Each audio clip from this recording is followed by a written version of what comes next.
स्वागत है आप सबका हमारे YouTube channel freedom factory study में। आज हम लोग पढ़ेंगे, ठीक है ना, कक्षा 8 गणित। 1 मिनट ये कलर ले लें। कक्षा 8 गणित अभ्यास 16B, ठीक है ना, संभावना प्रायिकता भाग 1, ठीक है, भाग 1 पढ़ेंगे। इसमें हम लोग 16A पढ़ चुके हैं, 2 वीडियो बना था उसमें, अब 16B पढ़ते हैं, ठीक है। तो चलते हैं, इसके हम लोग पहले सवाल को देखते हैं कि पहला सवाल है कैसे।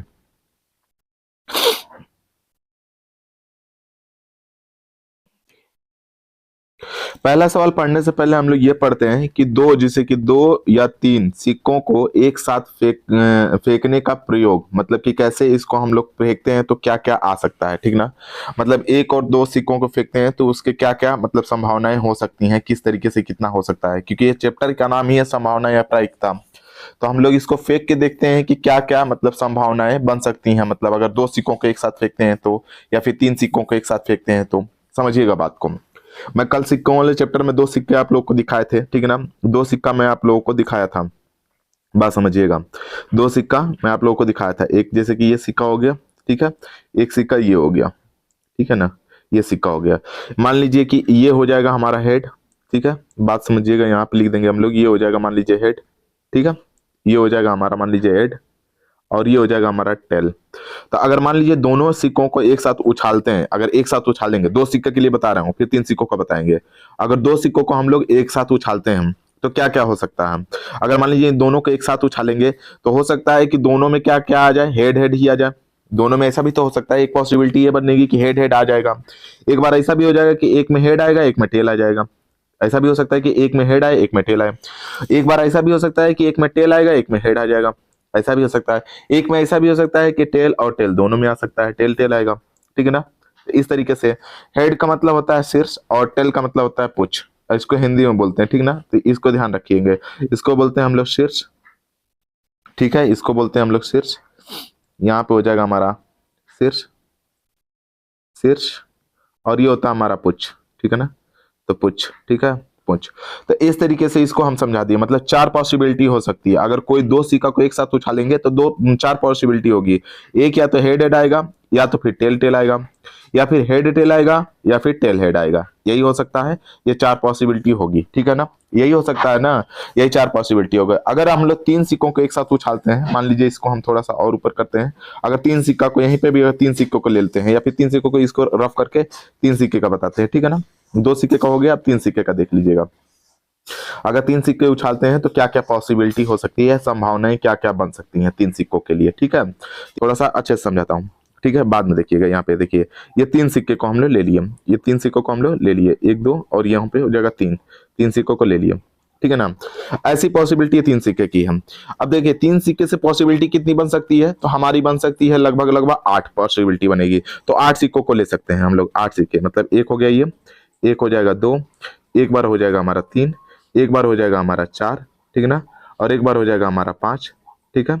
यहाँ पे हो जाएगा हमारा, यहाँ पे 5 हो जाएगा, एक सिक्का यहाँ से हटा देते हैं, ये 8 सिक्कों को ले लेते हैं, 4 है और एक सिक्का और ले लेते हैं, ये हो जाएगा 8 सिक्का। 1 मिनट, ये 8 सिक्कों को ले लेते हैं हम लोग, 8 सिक्के, ठीक है ना। इसको रफली हटा देते हैं, थोड़ा सा हट जाएगा सिक्का, अरे यार, ठीक है ना। ये हो जाएगा हमारा इस तरीके से सिक्का, समझ लीजिएगा, सिक्का हो गया।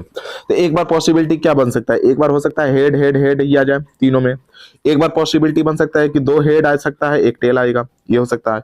एक बार ऐसा हो सकता है कि एक हेड आएगा, एक टेल आएगा, एक हेड हो सकता है। चौथी पॉसिबिलिटी क्या हो सकती है, तो चौथी पॉसिबिलिटी हो सकती है कि एक हेड आएगा, 2 टेल आ सकता है, ये भी हो सकता है। अब देखिए एक पॉसिबिलिटी क्या हो सकता है कि एक टेल आएगा, 2 हेड हो जाएगा, इधर हेड हो जाएगा। फिर एक पॉसिबिलिटी क्या हो सकती है कि एक टेल हो जाएगा, एक हेड हो जाएगा, एक टेल हो जाएगा। फिर एक और पॉसिबिलिटी क्या हो जाएगी, टेल और टेल हो जाएगा, और एक क्या हो जाएगा, हमारा हेड हो जाएगा। और एक और लास्ट पॉसिबिलिटी क्या हो सकती है, टेल टेल टेल ही आ जाएगा तीनों बार, ठीक है ना। तो 4 पॉसिबिलिटी हो सकती है। अभी हम लोग चारों पॉसिबिलिटी को समझ गए, समझ में आ गया। उसी प्रकार से 2 सिक्कों का आप समझ में आ गया था, 3 सिक्कों का आ गया। अब 2 सिक्कों का अगर नहीं आया होगा तो फिर से मैं इसको रफ करके उसी तरीके से समझा दे रहा हूँ, दोनों सिक्कों का देख लीजिएगा, ठीक है ना। देखिए मेरे कहने का मतलब ये है कि मैं समझाना चाहता हूँ कि अच्छे से आप लोग को समझ में आ जाए कि किस तरीके से पॉसिबिलिटी बन सकती है। तो आप लोग याद भी रख सकते हैं कि इस तरीके से कि 2 सिक्कों को एक साथ उछालने पर मैक्सिमम पॉसिबिलिटी कितनी बन सकती है, अधिकतम। तो यहाँ पे लिख देंगे, पहले 2 सिक्कों को समझा लेते हैं, उसके बाद बताते हैं कि कितनी बन सकती है। यहाँ पे देखिए 2 सिक्कों का, ये 2 सिक्कों में कितनी पॉसिबिलिटी हम बताए थे, 4। तो 4 सिक्के हम लोग बना लेते हैं, 2 3, और यहाँ पे हो जाएगा 4, ठीक है ना। तो यहाँ पे 4, पहली पॉसिबिलिटी में क्या हो सकता है, तो यहाँ पे हो सकता है हमारा हेड और यहाँ पे हेड हो सकता है। दूसरे में क्या हो सकता है, तो हेड के साथ टेल भी आ सकता है, एक सिक्का हेड हो जाए, एक सिक्का टेल हो जाए। और तीसरी पॉसिबिलिटी में हो सकता है टेल और हेड आ जाए। और चौथी पॉसिबिलिटी में क्या हो जाएगा, टेल और टेल ही आएगा। ठीक है ना। तो यहाँ पे लिख सकते हैं कि दो सिक्कों को एक साथ उछालने पर, ठीक है ना, दो सिक्कों, ठीक है ना, को एक साथ उछालने पर, एक साथ, ठीक है ना, उछालने पर या फेंकने पर, ठीक है ना, ऐसे भी लिख सकते हैं, फेंकने पर अधिकतम अधिकतम अधिकतम अधिकतम, ठीक है ना, मतलब कि अधिकतम 4 पॉसिबिलिटी या 4 संभावनाएं होंगी, अधिकतम 4, ठीक है ना, संभावनाएं होंगी, संभावना होगी, 4 संभावना होगी। जैसे इसको इस तरीके से लिख सकते हैं, ठीक है ना, थोड़ा सा अच्छे से लिख देते हैं, संभावना होगी, इस तरीके से समझ में आ गया, ये 4 संभावना होंगी। उसी प्रकार से हम लोग जब 3 सिक्कों को उछालेंगे तो 3 सिक्कों को उछालेंगे तो अभी हम लोग 8 पॉसिबिलिटी बताए थे जिस तरीके से, तो उस तरीके से लिख सकते हैं यहाँ पे कि 3 सिक्कों को उछालने पर, यहाँ पे लिखेंगे 3 सिक्कों को, तीनों को एक साथ, अभी पीछे वीडियो करके देख सकते हैं आप लोग कैसे मैं बताया था, एक साथ फेंकने पर अधिकतम, ठीक ना, अधिकतम कितनी पॉसिबिलिटी हो सकती है, तो अधिकतम 8, ठीक ना, 8 संभावना हो सकता है, संभावना, ठीक ना, होगा या होगी, ठीक है ना। इस तरीके से इसको लिख सकते हैं, ये चीज याद रखेंगे, ये पहला हो गया, ये दूसरा हो गया, 2 सिक्कों को। उसी प्रकार से मतलब 3 सिक्कों को फेंक दिया, अब 4 सिक्कों को पॉसिबिलिटी बनेगी, 4 का आपको लोगों में बनेगा नहीं, लेकिन अगर बनेगा तो इसी तरीके से निकाल लेंगे, चेक कर लेंगे, जैसे इसको बनाया है ना, ये वाला यहाँ पे, 1 मिनट, ये वाला जैसे इस तरीके से बनाए हैं, उसी तरीके से 4, जैसे इसमें बना 3 में 4 बना है, अरे सॉरी 2 में 4 बना है और 3 में 8 बना है, उसी प्रकार से 4 में आगे आप लोग निकाल सकते हैं और बता सकते हैं कि कितना अधिकतम बन सकता है, ठीक है ना। अब चलते हैं हम लोग इसके पहले सवाल को देख लेते हैं कि किस तरीके से इसका पहला सवाल होगा, ठीक है ना। पहले सवाल को हम लोग देख लेते हैं इसका। तो इसका जो पहला सवाल दिया हुआ है, इसमें दिया हुआ है हमारा कि 2 सिक्के हैं, ठीक है ना, 2 सिक्कों को एक साथ 40 बार उछाला गया, ठीक है, ध्यान से देखिएगा, 2 सिक्कों को एक बार 40 मतलब एक साथ 40 बार उछाला गया। अब 2 सिक्के हैं तो हमने बताया था कि या तो हेड हेड आएगा, या हेड टेल आएगा, या टेल हेड आएगा, और एक या तो फिर टेल टेल आएगा। एक चीज बताए थे कि या तो टेल और यहाँ पे टेल ही आएगा। ये 4 पॉसिबिलिटी बनेंगे, तो 3 पॉसिबिलिटी का तो दे चुका है, एक चौथी पॉसिबिलिटी निकालनी है, जिसमें देखिए हेड हेड कितनी बार आया है, 3 बार, हेड टेल कितनी बार आया, 8 बार, और टेल हेड कितनी बार आया है, 12 बार आया है, ठीक है ना, 12 बार आया है। 12 बार आया हो तो ज्ञात कीजिए कि, ठीक ना, टेल टेल कितनी बार आएगा, मतलब टेल टेल का हमको बताना है कि टेल टेल कितनी बार आएगा, मतलब ये टेल टेल का हमको बताना है, ठीक है ना। तो ध्यान से समझिएगा बात को, जैसे 3, अब 4 परिणाम है जिसमें से 3 का मान दिया है, 1 का निकालना है, तो सिंपल से हम लोग निकाल सकते हैं कि सिक्के उछाले गए बराबर कितनी बार उछाले गए हैं, 40 बार, तो लिखेंगे कुल सिक्के उछाले गए बराबर, यहाँ पे लिख देंगे हम लोग, ठीक ना, कुल सिक्के उछाले गए बराबर, यहाँ पे कुल, ठीक ना, सिक्के उछाले गए बराबर, सिक्के उछाले गए बराबर, ठीक ना, उछाले, ठीक ना, गए गए बराबर, कुल सिक्के उछाले गए बराबर कितनी बार, 40 बार, 40 बार, 40 बार। अब देखिए आप तीनों चारों को लिख सकते हैं, जैसे कि यहाँ पे लिखे हेड, ठीक ना, और हेड, ठीक है ना, यहाँ पे हो जाएगा हेड और टेल, यहाँ पे लिख देंगे टेल और हेड, और एक बार लिखेंगे टेल और यहाँ पे हो जाएगा टेल। तो हेड की संख्या कितनी बार आई है, तो हेड बार आया है कितने बार, 9 बार, और हेड टेल कितनी आया है, 8 बार, यहाँ पे लिखा है हेड टेल कितना बार आया, 8 बार। उसी प्रकार से यहाँ पे अगर मान लीजिए टेल हेड की बात करेंगे तो कितनी बार आएगा, 12 बार। इसका हम लोगों का क्वेश्चन मार्क है कि ये कितनी बार आएगा। अब देखिए कुल टोटल 40 बार उछाला गया है, इसका मतलब इन तीनों को जोड़ के 40 में से घटा देंगे तो टेल का पता चल जाएगा, यही निकालना होगा। इस 40 में से इन सबको जोड़ के अगर इसको घटा देंगे तो पता चल जाएगा कितना आया है, तो उसी प्रकार से निकालेंगे, ठीक है ना, यहाँ पे उसी तरीके से हम लोग निकाल लेंगे, ठीक है। हम इसको इरेज कर देना है, ठीक है। अब देखिए तो निकालेंगे टेल आने की संख्या बराबर, ठीक है ना, तो यहाँ पे लिखेंगे टेल या फिर टेल टेल आने की संख्या, मतलब टी टी आने की संख्या बराबर के आने की संख्या बराबर आने की, या फिर टेल टेल के उछाले जाने की संख्या बराबर टेल टेल के, ठीक ना, टी टी के उछाले जाने की संख्या, ठीक है, उछाले जाने की संख्या बराबर जाने की संख्या संख्या बराबर, यहाँ पे कितना हो जाएगा 40 और माइनस इन सब को जोड़ देंगे तो यहाँ पे हो जाएगा 9 प्लस यहाँ पे हो जाएगा 8 प्लस यहाँ पे हो जाएगा 12 और इसको जोड़ के घटाएंगे तो यहाँ पे हो जाएगा 40 और माइनस 40 माइनस यहाँ पे 12 में 8 जोड़ेंगे 20 और 9 कितना हो जाएगा 29, 29 में से घटा देंगे तो कितना हो जाएगा हमारा 11 और यही क्या हो जाएगा इसका आंसर हो जाएगा। समझ में आ गया? तो यही इसको आंसर लिख देंगे, यही आंसर हो जाएगा। मतलब टेल टेल के उछाले जानों की संख्या कितनी हो जाएगी 11 बार लिख देंगे, यहाँ पे बार लिख दीजिएगा ताकि अच्छा हो रहा है। ठीक है ना? तो इस तरीके से आपका पहला सवाल करना था। अब हम लोग चलते हैं इसके अगले सवाल, दूसरे सवाल को देखते हैं। जस्ट दूसरा सवाल भी जस्ट पहले की तरह ही है, ज्यादा इसमें भी डिफिकल्ट नहीं है, इसको भी ध्यान से देखेंगे। लिखा हुआ हमारा क्या चीज यहाँ पे कि एक, जैसे कि एक सिक्का लिखा है कि एक सिक्के को 1000 बार उछाला गया। अब इसमें सिक्का दो नहीं है, एक है, 1000 बार उछाला गया तो पाया गया कि चित आने की संख्या कितनी है हमारी 455 है, 55 बार आता है।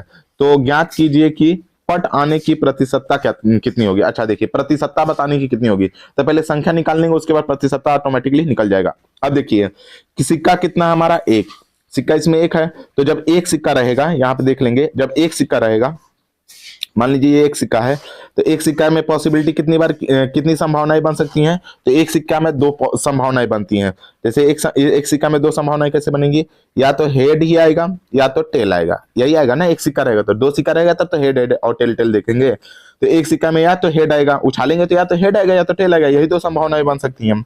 तो उसी प्रकार से अगर मान लीजिए चित मतलब हेड की संख्या दे दिया, मतलब हेड की संख्या कितनी दे दिया हमारा 455, ठीक है ना 455। टेल की संख्या हमें क्वेश्चन मार्क है और कुल उछाले गई संख्या बराबर 1000। तो 1000 में से अगर हम लोग 455 को घटा देंगे, 455 को घटा देंगे तो 500 कितना हो जाएगा हमारा 45। तो 545 आ जाएगा हमारा टेल की संख्या, टेल की संख्या हो जाएगी। लेकिन इसका प्रतिशत निकालना है, लेकिन इसको ऐसे नहीं करेंगे, पूरा चीज लिखेंगे, क्योंकि ऐसे तो मान लीजिए आप लोग को करना होता तो कर लेते, लेकिन इसको लिख लिख के करेंगे, इसमें फॉर्मूला लगाएंगे। ठीक है ना? अब देखिए कैसे करेंगे इसको, सो समझिए। ठीक है ना? यहाँ पे देख लीजिए, सबसे पहले हम लोग इसको इरेज कर लेते हैं, थोड़ा सा जो चीज दिया हुआ है उसको समझते हैं। ठीक है? अब देखिए पहला हमारा दिया हुआ है कि कुल उछाले गए सिक्कों की संख्या, यहाँ पे लिखेंगे कुल, ठीक है ना, कुल सिक्का उछाले गए बराबर सिक्का, सिक्का उछाला गया बराबर उछाला गया बराबर गया बराबर 1000 बार, 1000 बार।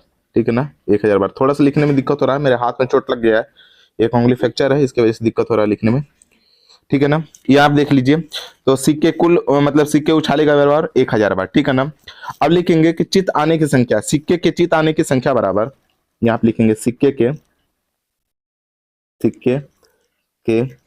चित आने की संख्या बराबर चित आने की संख्या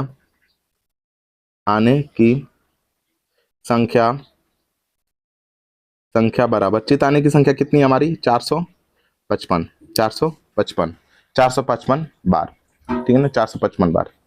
तो लिखेंगे सिक्के के पट आने की संख्या बराबर, यहाँ पे लिखेंगे तो सिक्के के, यहाँ पे लिखेंगे सिक्के के पट आने की संख्या बराबर पट आने की संख्या बराबर, ठीक ना, बराबर 1000 माइनस 455 और दोनों को घटा देंगे तो कितना हो जाएगा हमारा 545 बार। यहाँ पे लिख देंगे बार। लेकिन ये 545 बार नंबर में आया है, हमें प्रतिशत में ज्ञात करना है। ठीक है ना? तो प्रतिशत हमेशा अपने आप में क्या होता है 100 होता है। ठीक है ना? तो यहाँ पे लिखेंगे हम लोग कि प्रतिशत बराबर, मतलब कि इसमें लिख सकते हैं कि पट आने की प्रतिशतता बराबर, पट आने की प्रतिशतता बराबर, ठीक है ना, पट आने की प्रतिशतता बराबर सत्ता बराबर, ठीक है ना। यहाँ पे कितना हो जाएगा कुल पट की संख्या, यहाँ पे लिख देंगे कुल पट की संख्या बट्टे में कुल उछालने की संख्या, कुल उछाल की संख्या, उछाल की संख्या, और इन दोनों को गुणा कर लेंगे हम लोग कितने से 100 से। ठीक है ना? अब देखिए कुल पट आने की संख्या कितनी है हमारी, तो कुल पट आने की संख्या हमारी कितनी है 500 यहाँ पे हो जाएगा 45, 545 बटे में कुल उछाल की संख्या कितनी है हमारी, 1000, और गुणे कितना हमारा हो जाएगा 100। ठीक है ना, प्रतिशत हटाने के लिए हम लोग प्रतिशत मिलाने के लिए 100 का गुणा करते हैं। अब देखिए 1 0 2 0 1 0, ये 2 0 कट जाएगा। अब ये दोनों जीरो जब कट जाएगा तो यहाँ पे देखिए कितना हो जाएगा हमारा। अब इसको कट कर लेंगे तो 10 से जब भाग देंगे तो एक पॉइंट यहाँ पे दशमलव लग जाएगा, मतलब यहाँ पे दशमलव लग जाएगा, लेकिन यहाँ पे लगाएंगे नहीं। ठीक है ना, अब देखिए यहाँ पे लिखेंगे और 5 और दशमलव कितना हो जाएगा 4, यहाँ पे लगा के इसको इतना कर लेंगे कि इतना प्रतिशत होगा, और यही इसका क्या हो जाएगा आंसर। तो इस तरीके से इसको आपको सवाल को करना था। ठीक है, अब हम लोग चलते हैं इसके अगले सवाल, तीसरे सवाल को देखते हैं और चैप्टर को इसको दूसरा करते हैं। या फिर हो चुका है 15-16 मिनट का वीडियो, इसको यहीं पे स्टॉप करते हैं। तीसरे सवाल से हम लोग कल देखेंगे। आज के लिए इतना ही, धन्यवाद।